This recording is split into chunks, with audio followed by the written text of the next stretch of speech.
नमस्कार, हमारे YouTube channel DSP sir की क्लास में आपका स्वागत है। और आज आप सीखने जा रहे हैं passive voice. Passive voice present continuous tense. जी हाँ, अगर आपने प्रेजेंट इंडेफिनिट टेंस नहीं देखा है तो वीडियो के डिस्क्रिप्शन बॉक्स में जाकर आप उसे वहां से देख सकते हैं या फिर प्लेलिस्ट में जाकर आप देख सकते हैं। ठीक है, तो वीडियो को मिस जरूर मत करना, वरना फिर आपका नुकसान हो जाएगा। और प्रेजेंट इंडेफिनिट तो जरूर देखना, अगर वो नहीं देख पाए ना, नहीं सीख पाए, क्योंकि मेन भूमिका तो उसी में आपको बताया गया है और पूरे यूट्यूब पर सबसे सरल वीडियो है। और ये भी बहुत सबसे सरल वीडियो है। अगर इस चैनल पे अगर आप पैसिव वॉइस बनाना नहीं सीख पाए तो फिर नहीं सीख पाओगे। तो चलिए हम पैसिव वॉइस बनाना सीखेंगे। तो अगर अभी तक नए हो, अगर हमारे यूट्यूब चैनल यानी डीएसपी सर की क्लास को सब्सक्राइब नहीं किया है तो इस चैनल को जरूर सब्सक्राइब कर लीजिए और बेल आइकन को ऑल पे प्रेस कर लीजिए, ताकि इसी तरह से नई वीडियो जब भी अपलोड की जाए उसकी नोटिफिकेशन सबसे पहले आपको मिले।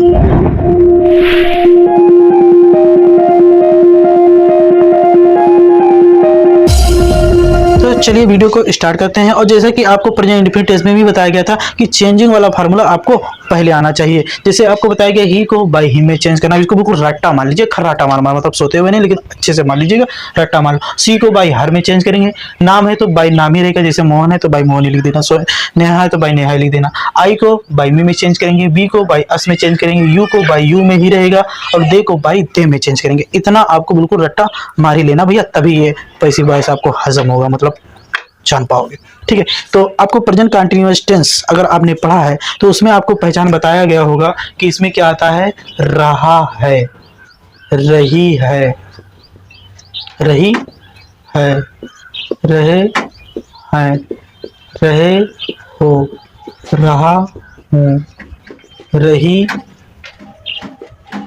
हूं, ये आपको पहचान बताया गया होगा। प्रेजेंट कंटीन्यूअस टेंस का इंग्लिश में पहचान है। इसमें भी सबसे पहले क्या होता है, इसमें देखना इज या एम या फिर आर दिया होगा हेल्पिंग वर्ब, और प्लस इसमें वर्ब का फर्स्ट फॉर्म और इसी में आईएनजी लगा होगा। तो ये समझ जाना कि हमारा प्रेजेंट कंटीन्यूअस टेंस है। पहचान ये बिल्कुल ध्यान में रख लीजिए कि इंग्लिश में जैसे आप पहचान देख लो, जैसे ये इज है और इसमें वर्ब के फर्स्ट फॉर्म में आईएनजी लगा है। ये देखो, ये फर्स्ट फॉर्म रिंग है, इसमें आईएनजी लगा है रिंगिंग। जैसे फर्स्ट फॉर्म रीड है, इसमें आईएनजी लगा है रीडिंग। से आर है तो आर रीडिंग हो जाएगा, एम हेल्पिंग हो जाएगा, है ना, इज रीडिंग हो जाएगा, आर किलिंग हो जाएगा। कहते मतलब इज एम आर तीन हो, उसके में वर्ब का फर्स्ट फॉर्म में आईएनजी लगाओ तो वो हमारा प्रेजेंट कंटीन्यूअस टेंस है। देखो पैसिव वॉइस एक्टिव वॉइस ऐसे दिया रहेगा और आपको पैसिव वॉइस बनाना पड़ेगा, तो बिल्कुल सेम इसी तरह से दिया रहेगा। ठीक है, फिलहाल हमने ये आपको हिंदी में पहचान बता दिया और इंग्लिश में भी पहचान बता दिया कि इज एम आर देखो और वर्ब का फर्स्ट फॉर्म देखो, उसमें आईएनजी लगा हुआ तो वो प्रेजेंट कंटीन्यूअस टेंस है, बिल्कुल कोई टेंशन लेना ही नहीं है। ठीक है, अब एक्टिव वॉइस का रूल देखो, आपने प्रेजेंट कंटीन्यूअस टेंस पढ़ा होगा तो सबसे पहले लिखा होगा सब्जेक्ट। क्या लिखा होगा, सब्जेक्ट।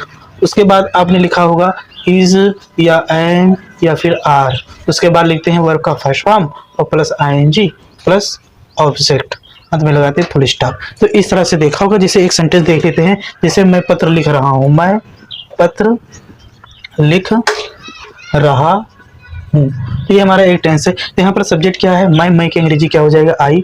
उसके बाद इज एम आर, तीनों में से लगाएंगे। भैया इज एम आर लगाना आता है कि नहीं आता, नहीं आता है तो देख लो। सबसे पहले अगर आपको देखो, अगर यसन है, ही है, सी है, इट है या फिर किसी का नाम है मोहन की तरह सोना, तो आपको इज लगाना है। और इकलौता अगर आई है तो उसके साथ एम लगाना है। यदि हमारा सब्जेक्ट पीएन है, वी है, यू है या फिर दे है, तो भैया आपको क्या लगाना है, आर लगाना है। ये भैया आपको पता होना चाहिए। ठीक है, तो फिर यहाँ पर क्या है, सब्जेक्ट हमारा मैं की अंग्रेजी आई, तो आई के अनुसार चार्ट हमारा कह रहा है कि एम लगेगा, तो हम यहाँ पे एम लगा देंगे। यहाँ पर फिर वर्ब का फर्स्ट फॉर्म क्या है, लिखना, तो लिखना अंग्रेजी क्या होता है, राइट। उसमें आईएनजी लगा देंगे, आईएनजी लगाएंगे तो ई को हटा देते हैं, तो क्या हो जाएगा, राइटिंग बचा पत्र, तो ए लेटर। तो इस तरह से हमारा ये एक्टिव वॉइस बन गया। यही हम टेंस में पढ़े थे। ठीक है, लेकिन आज हमको पढ़ना है पैसिव वॉइस। तो पैसिव वॉइस बनाने का रूल जानते हो क्या है, जो ये ऑब्जेक्ट है ना, ये ऑब्जेक्ट इन महाराज को सबसे पहले लिखना है। क्या लिखना है, ऑब्जेक्ट। ठीक है, अब जो ये हेल्पिंग वर्ब है ना, प्लस इसको ऐसे उतार देना, इज एम और आर प्लस भैया इसके बाद इसमें बेइंग बढ़ जाएगा। ये याद रखना कि जब प्रेजेंट इंडेफिनिट पढ़ा था तो उसमें सब्जेक्ट फिर इज एम आर आ गया था, लेकिन उसमें बेइंग नहीं आती। लेकिन जैसे कंटिन्यूअस जैसे आईएनजी आएगा है ना, तो यहाँ पर बेइंग बढ़ जाएगा। प्लस आपको लिखना है वर्ब का थर्ड फॉर्म, प्लस लिखना है आपको बाई सब्जेक्ट। अब बाई सब्जेक्ट लिखेंगे तो वो चेंज करके इसमें लिखेंगे, ये याद रखना। उसके बाद अदर वर्ड रहेगा और प्लस अंत में लगाएंगे फुल स्टॉप। अब जैसे देखो ये हमने एक्टिव वॉइस बनाया तो देख लेंगे इसका पैसिव वॉइस कैसे बनेगा। तो पहले लिखना है आपको ऑब्जेक्ट। तो ऑब्जेक्ट इसमें क्या है, ए लेटर, यानी कि ए लेटर पहले लिखेंगे। ए लेटर इधर आएगा तो बड़े लेटर से हो जाएगा। ग्रामर का थोड़ा सा ख्याल रखना भैया। ए लेटर, अब ए लेटर मतलब एक पत्र, मतलब सिंगुलर हो गया। और सिंगुलर के साथ कह रहा है कि इज लगा दो भैया, तो हम क्या लगाएंगे, इज। ठीक है।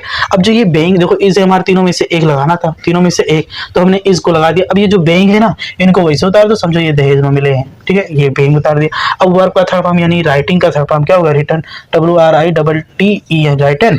अब बचा आई, तो आई को देखो यहाँ पर वर्ब का थर्ड फॉर्म क्या, बाई सब्जेक्ट, यानी कि बाई तो लिखेंगे लेकिन जो ये सब्जेक्ट है ना ये चेंज करके लिखेंगे। जैसे आई को बाई मी में चेंज कर देंगे, यानी कि बाई मी हो जाएगा। इस तरह से बनेगा। कुछ एग्जांपल देखिए, हम हिंदी नहीं दिए हैं, डायरेक्ट ये एक्टिव वॉइस दे दी है, इसको बनाना देखते हैं। तो देखो सबसे पहले क्या लिखना, ऑब्जेक्ट। इसमें ऑब्जेक्ट क्या है, द बेल, यानी कि द बेल यहाँ पर लिख देंगे, द बेल।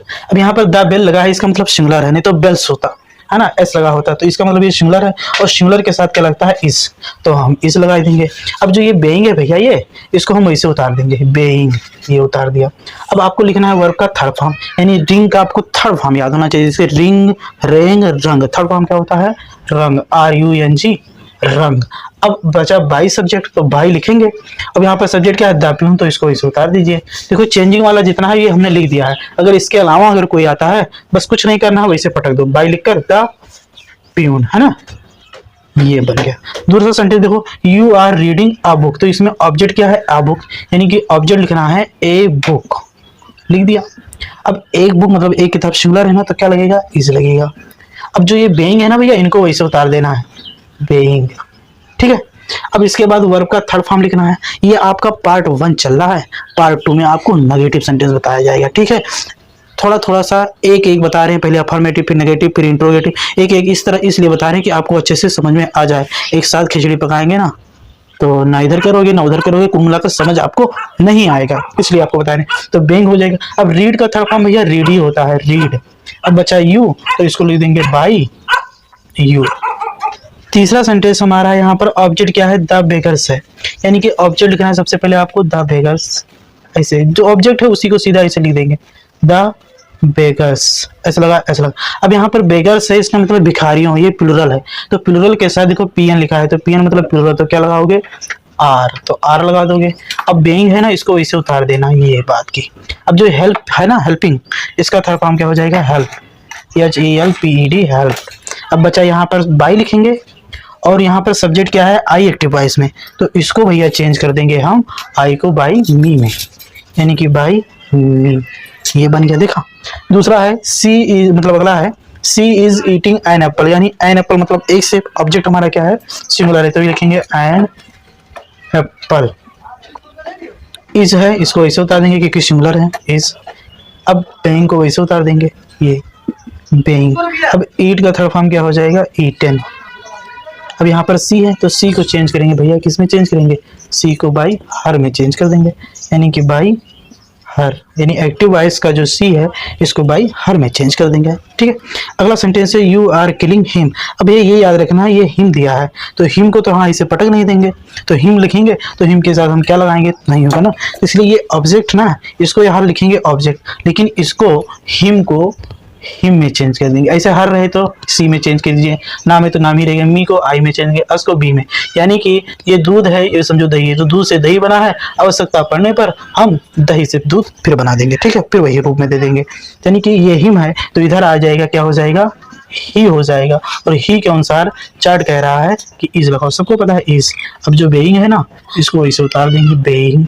अब ये किल का क्या हो जाएगा भैया, बेइंग, बेइंग हो गया। अब जो ये किल है ना, इसका थर्ड फॉर्म क्या लिखेंगे, बताओ, किल्ड। अब यू को तो चेंज करेंगे तो बाई यू में ही रहेगा, यानी कि बाई यू।